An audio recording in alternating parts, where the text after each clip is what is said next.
Afternoon to you, our viewers. Welcome to another wonderful episode of Punch Sports Extra. My name is Shegun Odwan. I have with me my fellow, my colleague, my co-anchor, co-analyst here, Abiodun Adewale, and together we'll be taking you guys on the Monday sporting cruise like we always do. Abiodun, good morning to you. Good morning to you, Shegun. Of course, it's afternoon already. Oh my goodness, it's afternoon. Yeah, the morning vibe. It's a Monday, so even in the evening it's morning. Yeah, of course. Military time. Morning. All right, very quickly, we begin with the front page of Punch Sports Extra, the paper version, and you can see the top pictures right there on our front page. The goal scorers, Nigerian goal scorers for this weekend. He had done it before in other countries of the world, in other leagues of the world, and he has equally been able to replicate that same action in the biggest league in the world, talking about the English Premier League. Who else am I talking about but FC Ebede's once upon a time talent, Paul Onuachu. This is a man who came into England, did not have a fantastic time, went away back to his zone where he was used to. Of course, you know, he didn't relegate with Southampton. Southampton came back and he was on the score sheet in a game that had about 3 Nigerians.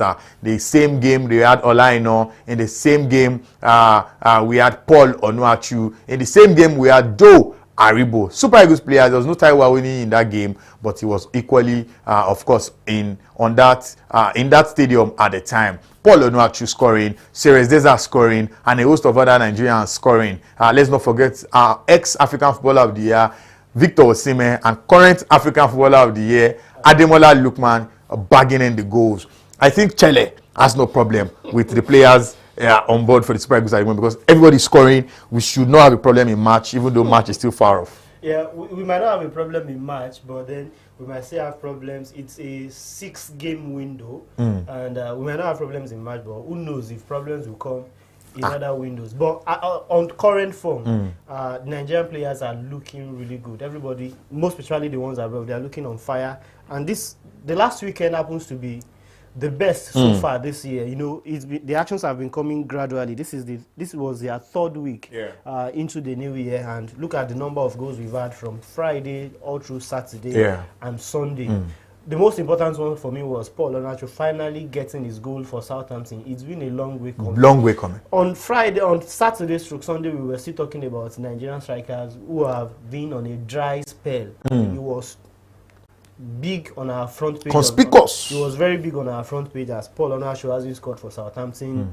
Even Sadiq Kumar hasn't scored a league goal for Real Sociedad before moving over to Valencia for some time. Then we had other guys who have been on dry spell, but look at all of them responding with so much grit and tenacity. The next weekend. And some of these goals are so important that Moses Simon, it looks like the one that is dragging FC Nantes like Tiger Generator. Victor Osimhen keeps propelling Galatasaray. When he wants to flop, he just finds a way to got a point for them. Atalanta are slowing down in the Italian Serie A title race, but Lookman got his 1st goal of the year as well during the weekend. Sweet goal. Sweet, fantastic goal. Yeah. That's the stuff Ademola is made of. He scores those kind of goals. And sometimes when you see some of his goals every weekend, they look very similar to the ones he's done before, but they still look special. Exactly. So different. They just still look different, no matter how similar it is to what he's done before. So good weekend for us. Like you said, on current form, Chelle does not have any problem with Super Eagles player that he has, but it's a matter of 6 games, and we hope that it will be within our reach when we want to grab the ticket. All right, Nigerians and of course fans of the Super Eagles will be ready to experience Chelle football in March, hoping and waiting and praying that Wala oni Chelle on Chelle's head. Very quickly, we move on to another part of the front page this time around. Yao Felix, they said, is wanted away from Chelsea. Hasn't really had too many games for Chelsea this season. Game time is a problem for him, and reports have it that he's on his way out this January transfer window. Felix transfer in the last 2 seasons has been very funny. If not 3. His life, his trajectory. The first time he came to Chelsea, he had the game time, but he was not delivering. This time around, they took him out. It was one of the most stunning moves for me that someone came, you let him go, you took him back again on the similar kind of contract. What's going on? But this time around, he's not getting the playing time and he's looking for a way out again. This guy is a player that his career should be on the ascendancy. He had the talent is there and everything, but just a little problem with Diego Simeone and at Atletico Madrid. He seems to be losing everything. And Chelsea of about a month ago, you might want to be heaping praises on him that he's in a new generation club that probably will do things and all of that. But since Enzo Maresca placed the curse on his team that they are not in any title race, they've been. You know, it's the word of mouth. They say what you say. Yeah. You know, they say Yoruba people say Akpemora Lankwe Temidere. It's what you call yourself that will happen to you. Exactly. So since then, it looks like Felix himself has been a shadow of himself. Not so good at this level. I wonder where else he wants to go. But one thing is certain: if he makes a move away from Stamford Bridge, he might definitely start scoring again, just as he did the last time. All right, very quickly, move to the other side of the front page this morning. A man on fire. I'm talking about no other person but Los Blancos' main man at the moment, Kylian Mbappe. You know, getting goals these days as if you know, that is what he loves doing the most. This was a man that was critically under fire when he joined the Madrid team, but now the man himself is the one leading Real Madrid from the front. I think Kylian Mbappe has been doing this quietly, but he didn't really take the leadership position until recently. Even with his poor form, even with his misfiring in front of goals and all of that, he was racking up the numbers little by little. Criticisms everywhere, but he's been really strong, and it looks to me like he's weathering the storm already. He just needs to stay consistent. Like you call him a leader now, you know, if someone like you can call Kylian Mbappe a leader, if you can give him that tag, it means he has really come of age and he has really adapted to life at the Santiago Bernabeu, and it might just be time for him to just keep delivering and take that tag and show Real Madrid fans why they brought him in the first place.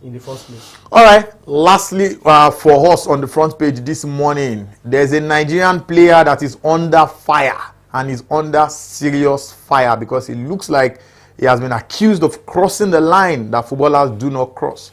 Got himself involved, according to reports, that he has gotten himself involved with betting. I'm talking about Udinese goalkeeper and, of course, a goalkeeper for the Nigerian Super. What's going on? What's going on? Why? We don't usually have Nigerian players in these waters. I mean, we see English players and a couple of Italian players and all of that.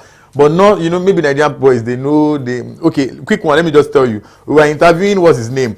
He's now in Augsburg, plays for Brentford. Frank Onyeka last year. And I was asking him, I know all English Premier League players do have FPL teams. It's compulsory. And I was asking him what his team looks like. I said, no, I'm not involved in, but I said, no, it's FPL. It's not betting. I don't want I don't play football. I just want to play football, you know. So that's the belief of Nigerian players when it comes to betting. They just want to make money for their families and go home happy. But Maduka Okoye has been caught in these waters. Sad. We don't know the truth of the matter is investigation is still on and ongoing. But you know, in all of this, one thing is almost certain: Maduka will keep quiet. Even his coach, when he spoke about the incident, he said he hasn't even spoken to the player since the incident happened. So it raises some concerns for me.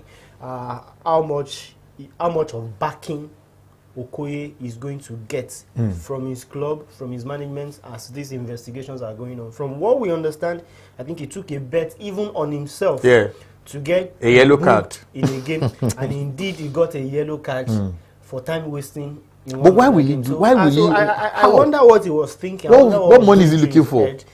That he had to place a bet or anything. If he has an explanation, he will definitely have to go and say it in front of the disciplinary committee. But I'm very sure, one thing is almost certain, I don't think this guy is ever coming out to come talk about this issue, what led into it, what really happened, except that it's a false allegation. Because, you know, investors invest every weekend in Nigeria. Why is he investing? What is he investing for? How can you be the investment? you are investing or you invest. All right, investors, I hope you guys had a fantastic weekend. Investors, you know. I do not think so. Okay, Biodun says investors had a very terrible weekend. But you know one thing is sure, they will invest next week again. Maybe if you went to the gold market, you probably would have made some money. All right, very quickly, let's move away from the front page now. We are now moving over to the meat of the show. And we are starting from a particular base where Biodun is well grounded in. The ICC Under-19 cricket team defeated New Zealand, top 4 in the world. Biodun should have been in Malaysia, by the way, but hey, it's good to have him here in the studio regardless. But he won't be doing this analysis if he wasn't here. Yeah. But I would have been doing it if you'd have been on Zoom and then you'd be talking to me. All right, that's true. Yeah. But well, here you are in the studio. Yeah. You know, it's a brand new day. Very quickly, Nigeria did the unthinkable yesterday. Everybody right now in the cricket world is shocked. You've been following these girls for a while now. Yeah. I know even when they were in camp, you are all over saying they are good, they are great. But maybe some of us felt, okay, let's see what they can do on the world stage, and there they are, doing everybody and you proud. You know, I like the fact that on a Monday morning, everybody wakes up in Nigeria, and on X, we are talking about cricket because our women's under-19 team have just won their first match. Yeah. The first match they will ever win at any Nigerian female team will ever win at any World Cup. They did it today, beating New Zealand, who are ranked number 4 in the world. By 2 runs. Like the way you started, maybe unthinkable, but as at last Saturday, when we saw New Zealand play against South Africa, it was thinkable that Nigeria could even beat New Zealand and South Africa in that group. That would be massive. So these girls, you know, a lot of work has been done. President of the Nigeria Cricket Federation said something last weekend that he's really optimistic about the chances of these girls because they are the World Cup, not just because they beat Zimbabwe during the qualifiers, but because of the investment of the Federation over the past 6-7 years. That is what is paying off. And it is not just this team. There are other teams in Nigeria who are looking for World Cup tickets, and we might just be getting 2 or 3 more World Cup tickets between now and 2026. So it's a bigger... there is a bigger picture for Nigerian cricket, but particularly about this tournament, they were supposed to play their first game against Samoa on Saturday. Yeah. But for the way the game is, when the surface is wet, you cannot play. So the game had to be abandoned. 1 point to Nigeria, 1 point to Samoa. We had thought initially that Samoa was the only team we needed to beat to advance into the next round of that tournament. I saw the disappointment on the face of Captain Lucky Piety when they said it was 1-1 point because they were really eager to just get that 3 points and run away. And just get that 3 points, beat Samoa, get the net run rate as quickly as possible, then do whatever they can do against New Zealand. But not playing Samoa, I think, was an extra motivation to come up against New Zealand. The game was delayed for almost the same reason, but there was no denying them this time around. So New Zealand opted to field first, sending Nigeria into batting. And we had 2 very good moments with our batters. First, Captain Lucky Piety hitting a 6 when you hit the ball out of the boundary. I think she's our best player. Yeah, but she's not too far from many other players in the team. That's one good thing about them. So hitting a 6 in that game, she made 18 runs eventually. Then we had another one, Lilian Ude, who had 19 runs. All of them coming together, we lost 6 batters to wickets, and we lost 6 wickets, and we could muster 65 runs in that inning. We needed to defend well, like football in this, like what you call with your life in the second innings, just to restrict them so that they don't have up to the number of runs that we had, and we did that perfectly with the first ball that we threw in the second innings, thanks to Peace Hussein, one of the youngest players in the team. The first ball we threw in the second innings, the New Zealand batter got the ball, but it was a very good catch, and we got that wicket. So it set the tone for what we could do in the second innings, and we were able to reduce them to just 63 runs. So 65 minus 63, that's a 2-run win for Nigeria. And we are as good as into the next round. Yeah, into the next round because we have 4 countries in a group, but 3 are qualifying. 3 are qualifying. Now we are playing South Africa. Yeah. Is there a possibility of doing something similar against South Africa? So this is the top of the table clash. Yeah. You know, I told you the motivation sprang from not playing Samoa. Now we have beaten New Zealand, who are also beaten by South Africa in their first game. At this level, if it was a senior national team, I would have given some respect to the South Africans. Of course. But this is under 19. So you never blew, I never blew. We won't blue. There is no golfing class between us.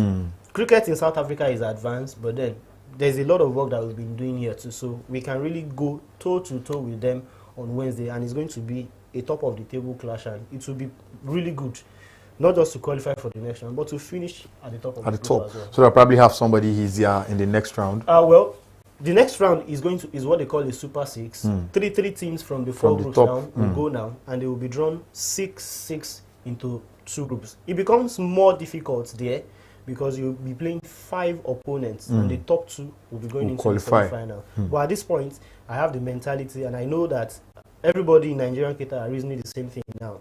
We can beat anybody, maybe except India in this tournament. You heard the word from the man himself. Anybody can be beaten. I mean, that phrase was in another form from, Moses Praise a couple of years ago after disappointment for the Nigerian team. This time around, football at the African Nations Cup. Talking about disappointment, and a man who is used to disappointment at this stage. He says the team he's coaching is the worst Manchester United team ever in the history of Manchester United. I don't know if I want to agree with him, but one thing I can agree with is that team is terrible. Terrible team losing to Brighton. Terrible team losing to Brighton. There was nothing bright about the performance of Manchester United, and especially Andre Onana on the day. Biodun, Amorim. Somebody has said, I think it was Body that said it, or somebody, one of our guys in our said, they won't sack Coach Amorim. He will resign. I think it's Sulaiman that said, yes, Sulaiman. He said, this one, they will not sack him. He's not one of those guys they will sack. This guy will just wake up one day and say, these boys, you will finish my career. I will leave before you finish me. Finish my career. Is it getting, because this guy has been talking tough these days, he has been speaking. He's not the Manchester United manager that just wants to be calm. Yeah. You do rubbish, he will say it on air that you are doing nonsense. If you are not playing, he will say it. If you are begging for a contract, he will say, he will tell you, it's not you. He's a guy that he knows what he wants. He doesn't want them to stain his white. But this white that he's wearing, or that he has on him, is getting stained. It's stained already. Yeah. United, no disrespect, they look like comic relief in the Premier League to me already.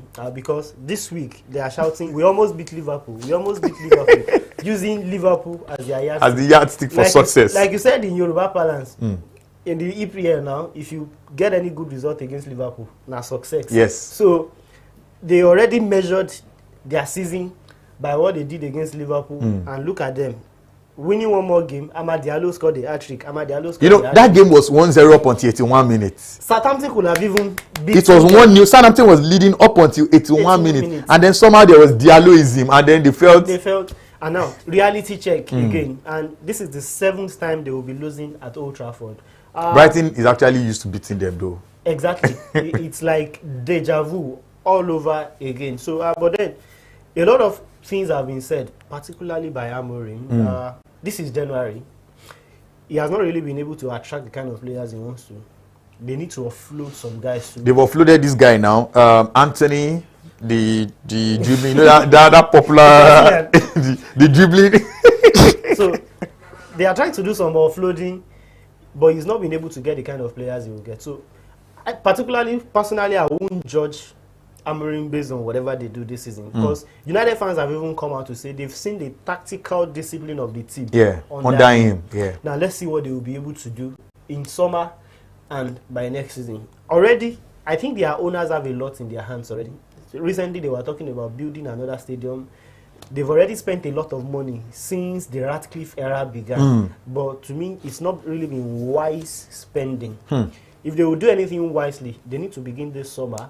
And Amorim has to be given what he wants. By then, we'll now say, okay, Amorim, this is your on Manchester your CGPA. United, not a Manchester United that you inherited. So that way, we'll be able to judge. But I like the fact that United fans see the reality. They say, the coach is good. He's just our boys. All right. Talking about inheritance, this man inherited a team. Didn't really add too many players, followed the same template. And right now, he is leading the league with as many as 6-7 points at the top with a game in hand. I'm talking about the look-alike of Eric Ten Hag. His name is Arne Slot. It was towards the end of the game, and everybody was thinking, what is happening to Liverpool? Are they trying to capitulate, like we've seen in a couple of games where they had draws instead of wins? But somehow they brought on the spirit. A man that nobody would have expected to be the hero became the hero in Darwin Núñez. Liverpool 2-0. It didn't look like anybody was going to score at 80 minutes, and then that game ended with 2 goals. A good one for investors too. Sincerely, Brentford stretched Liverpool. They did. That evening. They did. And just like you said, Liverpool have had some games this season. You probably think they would win, but they eventually got draws in them. It could have been almost a draw against Brentford. Nottingham Forest, it looked like a team that nobody could beat. Liverpool forced them to a 1-1 draw because Chris Wood scored first in that game, and they led for a reasonable number of they did. Before Liverpool mustered their inner energy.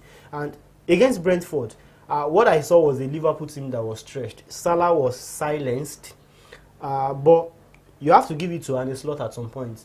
He just made the substitutions. Yeah, made those moves. And they were spot on. Yeah. And individually too, if you look at the players, same thing he did against Nottingham. It was perhaps the best game I've seen Trent Alexander-Arnold play without scoring a goal. I mean, you've seen games that he scored that you want to think, but then Saturday's game was was on a different level for him. 100 from beginning to end, and eventually got an assist. But talk about Darwin Núñez, a player that there is a price tag on him now. Exactly. Because he has not really given them lived up to expectation on investment. About 80 million pounds that was put on him. They want to sell him for almost the same amount this time around, and he got those 2 goals to just refresh everything about his career at Anfield.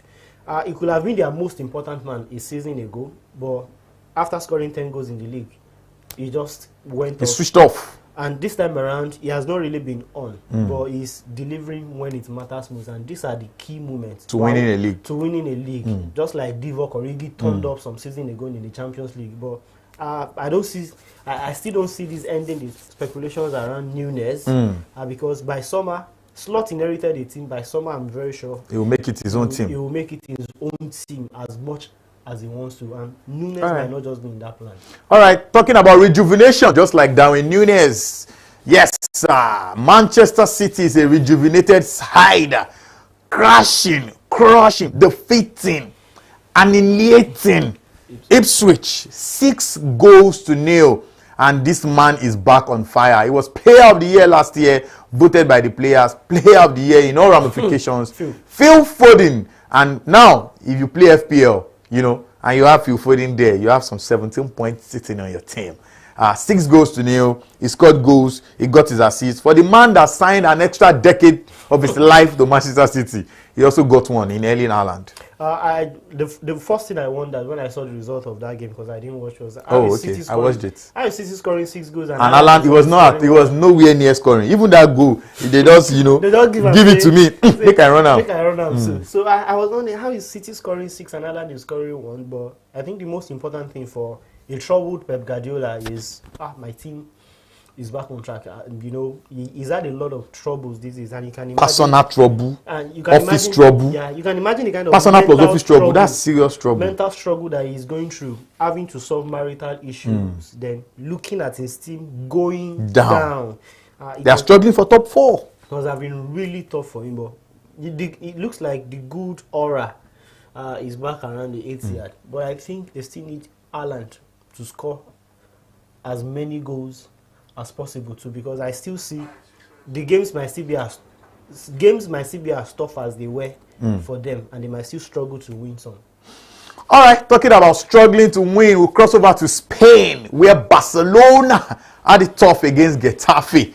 1-1 it ended in that encounter. Barcelona-Getafe is always a very tough game, but with this current Barcelona, everybody probably thought they would sweep them off, especially with what they did to Real Madrid. Because what they did to Real Madrid, 5-2. And the excuse that I'm getting from some wings from Catalonia is that any team that comes from Madrid doesn't know how to play football. Yeah. That Getafe just came that day to ruin Barcelona's football. Exactly. And all of that. They were complaining on social media. They said they were playing satanic football. Like what I call Aram football. Well, It is what it is. You got the point. That's why you have Glory. the most talented player right now on head, Lamine Yamal. That's why you have him in your team. Yeah. To be able to regroup something. You have Robert Lewandowski, one of the hottest strikers anywhere around the world. I've not seen a season where Lewandowski is usually out of form. I can't remember. He will get his 15-20 goals. 20. So, when you have those kind of materials in your team, and you say Rafinha is informed, so the hot Brazilian. So if you have all those things, there is no form of around football anywhere. You also change your tactics and you load it. You keep loading. Just channel something. But the reality is at the top of the table now. Atletico Madrid are above them. They've even surrendered the top spot now to Real Madrid. Atletico Madrid lost against Leganés, and you saw Chucho with his face on the ground and in his usual dramatic form. Why was Atletico also losing to Leganés? How? I think it's one of the reasons I think this is going to be a long season in the La Liga. They've just played 20 matches, isn't it? The remaining 18 games this season is going to be a long walk to the title, especially between those three teams. So, and I'm really sat for what is going to play out. Real Madrid won against Las Palmas. Kylian Mbappe, Vini watching from the top and smiling and celebrating. David Alaba is back playing football again after about a year out. I mean, I think that for me, that's the greatest news of that game. But the irony is that while some are returning from Madrid, some are going back to the treatment table. Short treatment. Unlike what happened to Alaba. But it's enough. That was a serious. What's it called now? ACL. Yeah, but it's enough for Carlo Ancelotti to complain of being frustrated about those injuries. So to me, they are still fledgling. To me, if you ask me. And next game now, you might see Mbappe not really turning up, Bellingham not doing enough.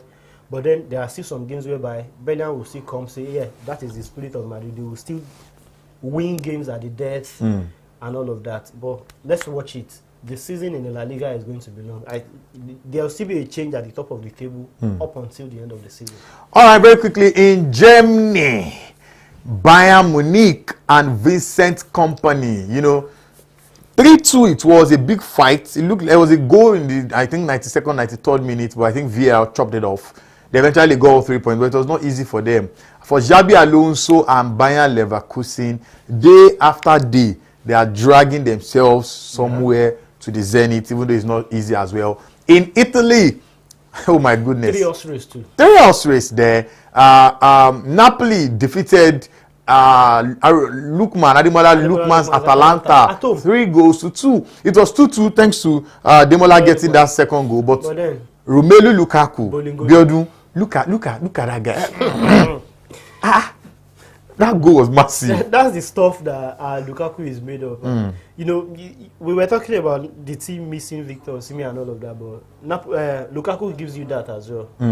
On his devastating day, he gives you those kind of runs. All right, good one for him. Inter Milan equally won yesterday night.